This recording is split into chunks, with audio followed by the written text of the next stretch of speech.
প্রত্যেকের কাছে আমার একটি অনুরোধ, 25 তারিখে ইনশাআল্লাহ আপনাদের দয়া আল্লাহর রহমতে আমি দেশে ফিরে যাব। ঐক্যবদ্ধ থাকতে পারলেই আমরা আমাদের এই যে পরিকল্পনা বললাম সফল করতে পারবো। ঐক্যবদ্ধ থাকলেই আমরা আমাদের প্রত্যাশিত বাংলাদেশকে গড়ে তুলতে পারবো। ঐক্যবদ্ধ থাকলেই আমরা বাংলাদেশের জবাবদিহিমূলক ব্যবস্থা গড়ে তুলতে পারবো।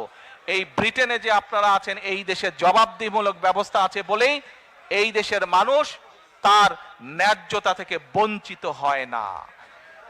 ন্যায্যতা থেকে বঞ্চিত হয় না। বাংলাদেশের মানুষ বহু বহু যুগ ধরে তাদের ন্যায্যতা থেকে বঞ্চিত হয়েছে। কাজে আসুন, বাংলাদেশের মানুষের ন্যায্য অধিকার যদি ফিরিয়ে দিতে হয়, যে কোনো মূল্যে আমাদেরকে কি করতে হবে?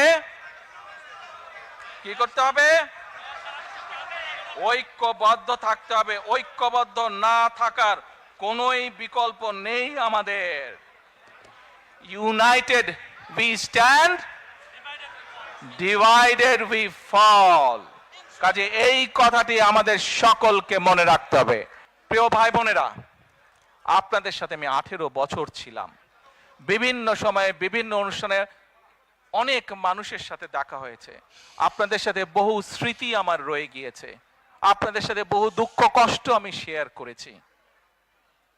আপনারা বিভিন্ন সময়, আমার বক্তব্যের শুরুতেই বলেছি, যুক্তরাজ্য সহ বিভিন্ন দেশের প্রবাসী, বিশেষ করে যারা জাতীয়তাবাদী বাংলাদেশি জাতীয়তাবাদের রাজনীতিতে বিশ্বাস করেন, আপনারা বহু মানুষ বিভিন্ন সময় আমার পরিবারের দলের বিপদের সময় আমাকে মানসিকভাবে সাহস দিয়েছেন, সহযোগিতা করেছেন, সমর্থন জুগিয়েছেন।